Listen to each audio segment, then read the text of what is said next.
Hello, my name is Kay Grampich, short for Casumbrerong Grammar and Speech, and obviously, as my name speaks, I'll be giving you tips about grammar and speech out of Mr. Dictionary's given sentences. Yada yada, yada. Hi, my name is Kay Encyclopedia, short for Casumbrerong Britannica Encyclopedia Wikipedia.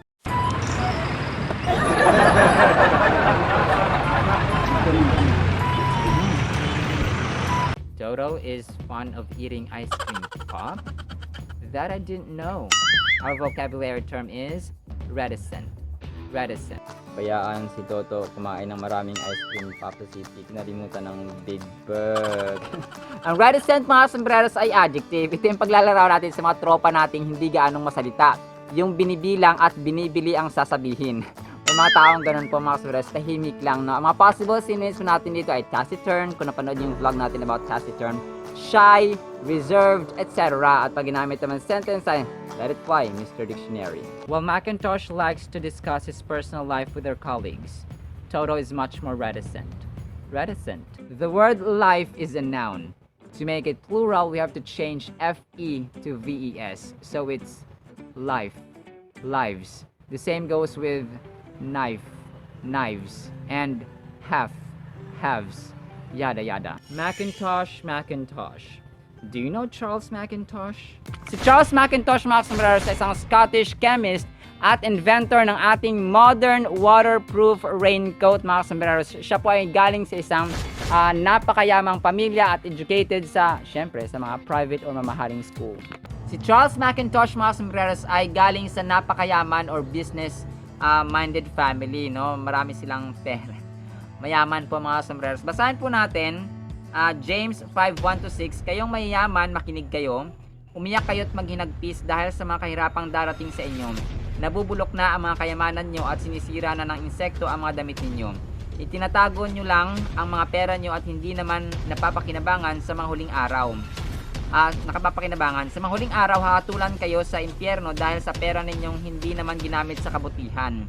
Sayang lang ang mga itinago ninyo dahil malapit na ang katapusan ng mundo. Pakinggan ninyo ang reklamo ng mga manggagawa laban sa inyo. Pinagtatrabaho ninyo sila sa inyong bukirin pero hindi ninyo binigyan ng sahod. Nakarating na sa Panginoong makapangyarihan ang mga hinaing nila. Namuhay kayo ng marangya at maluho sa mundong ito para nyo na rin tinataba ang sarili niyo para sa araw ng pagkatay. Mark 10:23 sabi dito, tumingin sa Jesus sa paligid at sinabi sa mga tagasunod niya, napakahirap para sa mayayaman ang mapabilang sa kaharian ng Diyos o makapasok sa heaven. Proverbs 11:28, mabibigo ang taong nagtitiwala sa kanyang kayamanan, ngunit ang taong matuwid ay lalago naman na parang sariwang halaman. Mga sombreros, hindi po masama maging mayaman. Actually, blessing sa Panginoon ang pagiging mayaman. Pero sabi nga dito sa James, ay kapag hindi natin ginamit sa kabutihan or hindi natin ginamit para sa tamang, kunwari pag may trabahante ka, hindi mo pinasahod na maayos, no? Para kang nandaraya, parang ganun. Tapos iniimpok mo lang para sa sarili mo, no? Hindi mo ginamit para sa parang kabutihan talaga mga sombreros, ay yun po yung hindi maganda at hindi pleasing sa harapan ng Panginoon. Pero I'm sharing this truth with love po mga sombreros. So, let's read, love, and obey what's in the Holy Bible. Asukal, kung ang tubig mga sombreros sa may chemical formula na H2O, dalawang atoms ng hydrogen at isang atom ng oxygen. Ang asukal po ay may chemical formula na C12H22O11. Ang C12 stands for 12 atoms of carbon. Ang H22 naman po ay 22 atoms of hydrogen at ang O11 naman po ay 11 atoms of oxygen. Karaniwang gawa sa tubo ang ating asukal dito sa Pilipinas. Ang tubo po ay may scientific name na Saccharum officinarum at maniwala kayo sa hindi ay kasama nito sa pamilya ng damo mga sombreros, ang palay, ang tubo, ang kugon, ang tanglad at ang bamboo. Ang bamboo chair kawayan mga sombreros. Pero yun po, no? Mapang damo, ano man sila, ang mahalaga po ay meron tayong tubo na medyo malaking issue ngayon sa importation ng asukal. Pero yun po, mula dito sa Camilla Village sa Tagum City, muli po ito po si Kasabran Dennis na nagsasabing, sabayan nyo kami, ang buhay ay magsalala, naging masaya, magsalala, naging faith of love, pagsulod sa ating pag-asa. Muli po, maraming salamat po mga sombreros sa mga sumasama sa learning, sa wisdom, sa knowledge. Maraming salamat po at see you sa next segment. Bye-bye!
Hello, my name is Kay Grampich, short for Kasumbrerang Grammar and Speech, and obviously, as my name speaks, I'll be giving you tips about grammar and speech out of Mr. Dictionary's given sentences.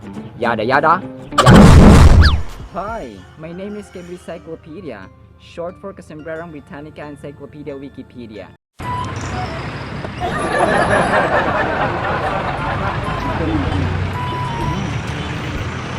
Don't eat too much ice, Toto. That will upset your stomach. Our vocabulary term is saccharine. Saccharine. Magkano kaya ang bili ni Toto dyan sa ice cream pop ng Mr. Dictionary? Ito, mukhang tugma tong saccharine natin sa matamis na ice cream pop ni Toto na kinakain. Ang saccharine, mga sombreros, ay adjective. Pero una sa lahat, ang word na saccharine po ay galing sa Latin word na saccharum, nang ibig sabihin ay sugar, no, matamis. So, ang ibig sabihin po nito or definition sa dictionary, sila po yung mga taong or mga tropa mo na sobrang emotional, no? Excessively emotional. Mga imotero. Pero yan sila, sobrang sentimental, sobrang sweet naman. Pero, in a way na magiging exaggerated na siya or OA na siya, no? Hindi na siya maganda. No? Yun po yung saccharine, mga sombreros. So, mga possible synonyms po natin dito ay mawkish. Kung napanood niyo yung vlog natin about mawkish, sickly, sentimental, etc. At pag ginamit naman sa sentence ay let it fly, Mr. Dictionary.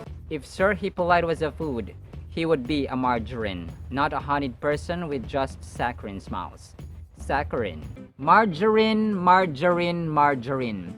So the G is pronounced as in J, as in hydrogen, oxygen, ginger. So it's margarine. It's not margarine. It's margarine. Yada yada. Hippolyte. Do you know Hippolyte Maille-Morier? Si Hippolyte Maille-Morier, mga sombreros, ay isang French chemist at inventor ng margarine. Opo, namatay po siya noong May 13, 1880 sa sakit na liver disease. Si Hippolyte or Hippolyte Maille-Morier, mga sombreros, ay nag-change actually ng career from being pharmacist to consulting chemist. Pero yung pharmacy, mga sombreros, di ba alam natin yung mga manggagamot or talagang mga gamot doon, no? Doon po natin binibili yung mga gamot para tayo po ay gumaling. Basahin po natin Luke 4:23-26. Kaya't sinabi ni Jesus, tiyak na sasabihin ninyo sa akin ang kasabihang ito, manggagamot, gamutin mo muna ang iyong sarili. Marahil sasabihin pa ninyo, gawin mo rin dito sa iyong sariling bayan ang mga nababalitaan or nabalitaan namin ginawa mo sa Capernaum.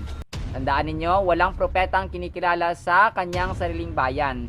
Ngunit sinasabi ko sa inyo, maraming biyuda sa Israel noong panahon ni Elias nang hindi umulan sa loob ng 3.5 taon at nagkaroon ng tagutom sa buong lupain. Subalit hindi pinapunta ni Elias or si Elias sa kanino man sa kanila kundi sa isang biyuda sa Sarepta sa lupain ng Sidon. Mga kasombreros, dito natin makita na yung ways ng Panginoon, mga sombreros, ay hindi natin pamamaraan. Sabi dito, no, manggagamot kasi si Jesus Christ sa sarili niyang bayan ay parang hindi siya ino-honor. Mas ino-honor pa siya kumpara sa ibang lugar, no, sa ibang bayan. Pero sa kanyang sariling bayan kung saan siya pinanganak, no, kung saan siya lumaki, ay hindi siya gaanong pinaparangalan. Kung kaya, sabi sa Biblia ay kukonti lang yung miracles na ginawa niya doon kumpara sa ibang bayan, no. Hindi siya gaanong papagaling doon ng mga may sakit, no. Hindi siya gaanong alam mo, hindi siya gaanong gumagawa doon ng mga milagro at himala because hindi na nampalataya or kukonti lang yung nananampalataya doon sa kanya. Alright, so let's read Love and Obey what's in the Holy Bible. Alam niyo ba kung bakit mapait ang ampalaya? Mapait daw, bitter, kasi hindi nakasama doon o hindi nakasali sa bahay kubo at saka kulog. Pero hindi po. Ito po yung mga sombreros. Ito ay dahil sa bioactive compounds or meron itong bioactive compounds na tinatawag na saponins at saka terpenoids. Ang saponins at saka terpenoids, mga sombreros, ay may important role para rin ng pababae ng ating blood sugar. Kung kaya mainam siya para sa mga taong may diabetes, mga sombreros. Muli po ito po si Kasbrandenic, aka Kuya Kim 2.0. Sabayan nyo kami ang buhay ay masaya na nangyayari ang lahat na Facebook love patuloy na natin ang pag-asa. Muli po, maraming salamat po mga sombreros sa mga sumasama sa learning, sa wisdom, sa knowledge. Maraming salamat po at see you sa next segment. Bye bye.